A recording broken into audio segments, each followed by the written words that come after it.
Well, hello, welcome to the new video, and we have another Skoda. Last week we had a look at the brand new Skoda Superb. This week is the second generation Skoda Kodiaq. And I have to say, already after almost a week with this car, I fell in love with this car. And I actually think it's a better buy than Superb from the standpoint of driving dynamics on a mountain pass.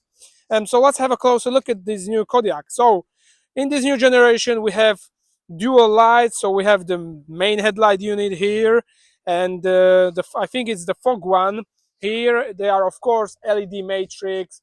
They have the same improvement of over 40% stronger lights as it is in the brand new Skoda Superb. And I really do like the look of this face. But what's more important than the looks is the aerodynamics. And this car is really much more aerodynamic than its predecessor. So let's have a look at the aerodynamics. Look at this big air curtain. Look at how long it is, this air curtain on the front. So that is absolutely fantastic. And the drag coefficient of the car is now only 0.282, which is absolutely amazing, probably class leading in this SUV segment. Yeah. So let's have a look at the wheels now. So these are the wheels that I wouldn't go with bigger wheels. I would stick with these wheels, 18-inch wheels with the tires of 235 55 R18. The thing I like about them, they are not overly overweighted. So the unsprung mass is actually quite low, and they just feel on the road really nice. I wouldn't go for bigger wheels than these. Then in terms of the suspension, what I'm absolutely staggered is what they've done with the suspension, how great the Kodiaq is to drive. And it's one of the two things. And the first thing is the really massive amount of positive caster geometry they've given this car. It's the same as you find in other drivers' cars like the Mazda CX-60 or a BMW X3. Big amount of positive caster. It is crucial for driving dynamics. Then as we go along the car is plus 6 centimeters, so 6 centimeters longer than the predecessor. It has a wheelbase of 2.79 meters, which is quite long. And then we come to the rear part of the car, but now we're here. I can show you again the aerodynamics. So the fantastic silhouette with the swooping roof line down here. You have a roof spoiler extension and another side spoiler that are further improving the aerodynamics. So absolutely fantastic in this regard.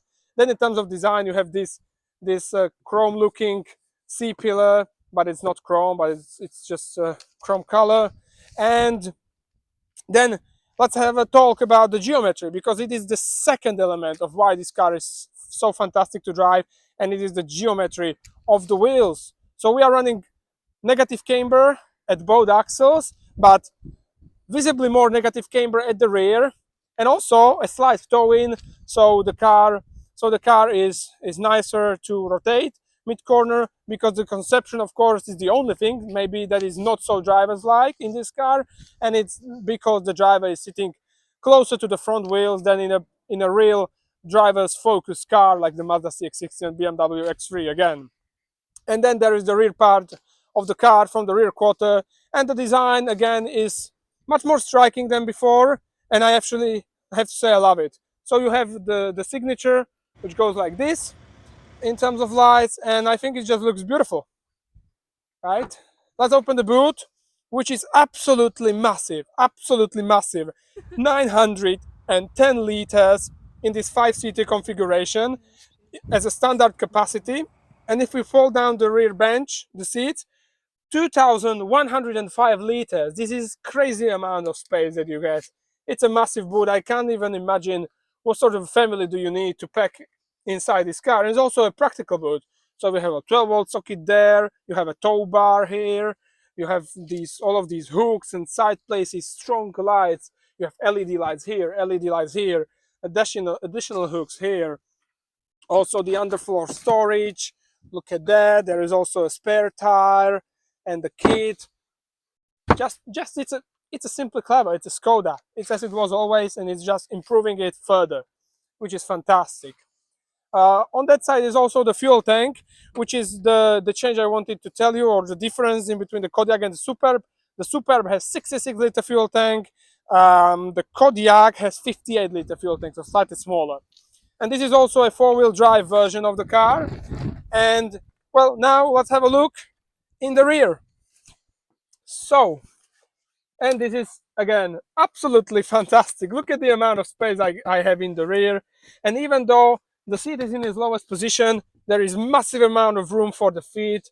So you have incredible amount of room in all of the directions. You can even move the bench to increase the boot capacity, and that's actually pretty big amount of adjustability. And in terms of comfort, it's great. It's great as well. So you have this sunshade, you have two speakers in the door, really big door bins for the bottle, and then here you have separate air conditioning. You have heated rear seats. You have two USB-C connectors, 12-volt socket, and a huge amount of storage area here in the central console or the panel. And also you get the foldable armrest with cup holders and a massive panorama sunroof which you can open the frontal part of it. It's just amazing, amazing family car. Also very easy to step in and step out, also to put in the child seat. So just fantastic, I mean, really. And last, let's have a look at the engine. So here is the engine. We have hydraulic lifters for the bonnet, which is great. And in this case, it's a 2-liter diesel with 4x4. And it's the same engine as I had last week in the Skoda Superb. It has 193 horsepower, 400 Newton meters of torque, available in between 1750 up to 3250 RPM. So that's actually quite wide for a diesel. And it has a compression ratio of 15.5 to 1. And the car weighs 1934 kilos, thus giving it, with this engine, the horsepower to ton ratio of 99.79 horsepower per ton, so 100 horsepower per ton ratio for this car. And it's giving the car the dynamics of 7.8 seconds to 100 kilometers per hour and a top speed of 200 kilometers per hour. Also, this car with 4x4 can tow up to 2,300 kilograms of unbraked trailer, which is great. Yeah. So I guess that's about it, really, to the walk around of this car, to this fantastic and very surprising Skoda that I fall in love with. And so let me explain you more about why this car is so good by taking it further down the road and driving it. Welcome inside the second generation Skoda Kodiaq. And well, first let me start up the car. Yeah, it's a diesel engine. We have the most powerful diesel. Just first let me check the weight. So it's at 1934 kilograms. Okay, all right, so this is AdBlue warning. That's good, it's all okay. Well, let me talk you through the interior. So it's very similar, like in this regard, in the central panel to the Skoda Superb. So we have a big screen, new screen with amazing resolution, quality cameras, park assist, trailer assist. So that's very cool. The startup procedure is such that you turn off the start and stop, you go into the assistance here very quickly, or I don't know why this doesn't work. Okay, maybe now. You go into the assistance, lane assist, speed warning, drowsiness monitor, and front assist, which you need to confirm as well. So that's it done. And then you have the typical change. You have this stalk, which is the gearbox lever here, and then you have the wipers integrated in the turn signals on this side. Yeah, otherwise to the interior, I have to say I really do like it because it's really nice. You have leather here on the door cards, you have leather door handles with a really nice stitching, which really reminds me of a Mazda CX-60 sort of. Then you have this nice sort of, I don't know what it is, it's not wood, but it looks like dark sort of grayish carbon, but it's plastic, of course. You have nice ambient lighting all over. It's a really nice interior to be in, you know. And then you have this sort of also white leather, brown leather here on the central panel, and the central panel itself is incredibly practical. So you have wireless charging for 2 devices, additional storage for a device above them. Then you have 2 USB-C connectors. You have this thing for cleaning the screen. you have the coin holder, you have what seems to be like 4 cup holders here, one bigger, one smaller, and then additional storage area here, a place where you put the key, and also a big and very deep central armrest in which there is no connectors inside, but yeah, it's a really big storage, right? And then you can close it like this, so it looks minimalist. And then you have these smart dials, which is a new Skoda feature, and I hope every new Skoda will get them. It's a really fantastic feature. So you can navigate through heated seats, climate seats, with this left one and the temperature, of course, and then with this middle one you can change the driving modes very quickly, which is my option of choice, which I always have turned on. Or you can put the ventilation speed, you can navigate where it should go, where the air should go, and the loudness of the multimedia. So I think it's really nice. I love this. And of course, as a Kodiaq, just as in the first generation, you have 2 glove boxes in front of the passenger, one in the upper section and one in the lower section. Really good. I really do like it. Well, anyway, let's start driving. Let's get a move on, and we can first thing, we can try the turning circle on this bit of wide road. And let's see, let's crank the wheel, and yeah, we are going to go a little bit off road like this. But Kodiaq is a big car, right? And it has no rear wheel steering, such as the Renault Espace, for example, as it's one of its competitors.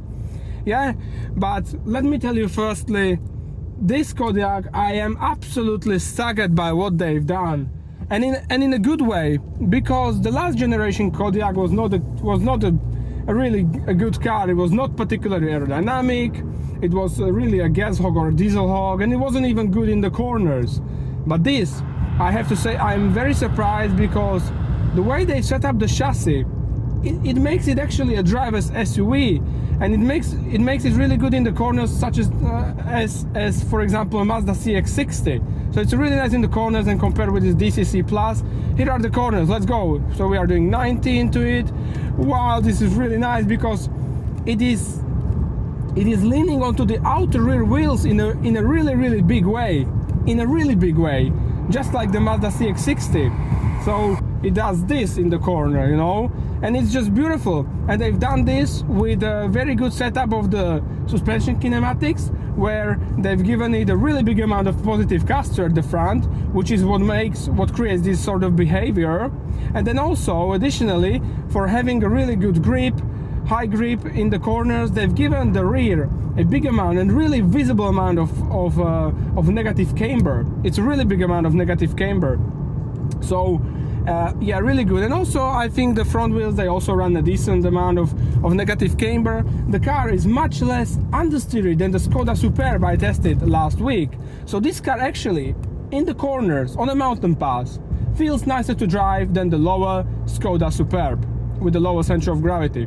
So I was incredibly happy with this. And then combined with this DCC Plus, you can have a nice and sporty ride. All the time I drive it in the video mode and in its stiffest setting, because the car is quite heavy, 1934 kilos. So then this controls the weight of the car really nicely. I really have no need of comfort mode in this car. Although when you put it in the comfort mode, it is then nice and it has this wafty feeling. So yeah, and it lands on the rear first. So it is again resolved in the correct way. So that's fantastic. The only thing which is not the driver's like, the most driver's like, and it's a small detail that that is stopping it maybe from being absolutely perfect, is the conception, where I'm, as a driver, I am sitting closer to the front wheels than, for example, I would be in the Mazda CX-60 or a BMW X3. In those cars, you sit much more rearwards, which is much better for the driver's feel and the confidence behind steering wheel. But other than that, we can name this car as being a driver's car from the Skoda, and I really do like it. I like it about it, and I'm so surprised with what they've done. And I hope this sort of ingenuity of engineers, particularly from the chassis department, will carry on with the new models that are coming on. Because just great, right? when we have this sorted, the driving part, which is absolutely sensational, let's go through the consumption, because this is a diesel. This is the most powerful diesel. It's 193 horsepower, 400 newton meters of torque, the same diesel I had last week in the Skoda Superb. And well, the consumptions are accordingly to what I was expecting, because this of course doesn't have a drag coefficient like the Skoda Superb. It has a drag coefficient of 0.28, which is fantastic for a large SUV that it is, right? But of course they are bigger. On the motorway I did lowest 6.6 liters, 6.7 liters, but really the motorway itself is like 7.5 liters at 130 kilometers. But combined with the B roads, I did 6.7. So that's the usual traveling consumption that you will get on the long travels. 6.7, yeah, 6.7 liters, around that. So I think that's pretty nice. But then, if you're really careful on the B roads, I was driving for 4.5 liters on the B roads with a 2-ton car driving for 4.5 liters. That is unbelievable. And then you can do other journeys where you're not that careful with the throttle and with the prejudice of the other drivers, and you drive around 5.7 to 6 liters.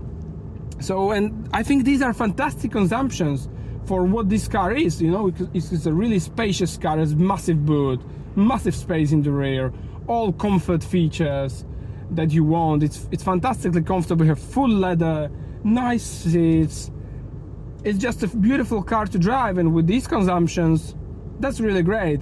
And with this car, I have to say, I even don't mind it's a diesel. You know, usually who watches me knows that I'm not a fan of diesel, but this car already feels, and I'm sitting here as high as in a van, so I really don't mind the diesel rattle as much as I would in the Skoda Superb. Yeah, so in this regard, just fantastic. I mean, yeah, really nice to use every day. And yeah, then the steering is nice. It has a good amount of heft in it. It's really precise. Also the speed, the steering ratio is according to what the car is like in terms of chassis. So really nicely resolved in this way. The brake pedal is as we're used in the VW cars. So it's beautiful. Yeah. So I think let's go through likes and dislikes of this car. Starting with dislikes. Well, I really don't have many. I mean, because this car was improved in all of the important ways. Of course, maybe the biggest one could be the price, around 60,000, well, maybe over 60,000 euros in this spec. It's quite a lot for a Skoda, and Skodas for a longer time, they are not as people's cars in terms of pricing as they were in the past. But really, for this car, I have to say, it is accordingly, because it feels like a driver's SUV. And I'm so surprised with saying this. I was never expecting, you know, I was never a hater of Skoda, but I was never expecting to say something like this about Skoda. I'm just so surprised.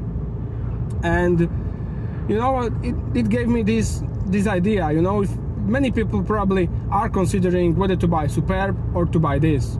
And although I'm a bigger fan of new Skoda Superb, it has fantastic aerodynamics. I like the more subtle design of it.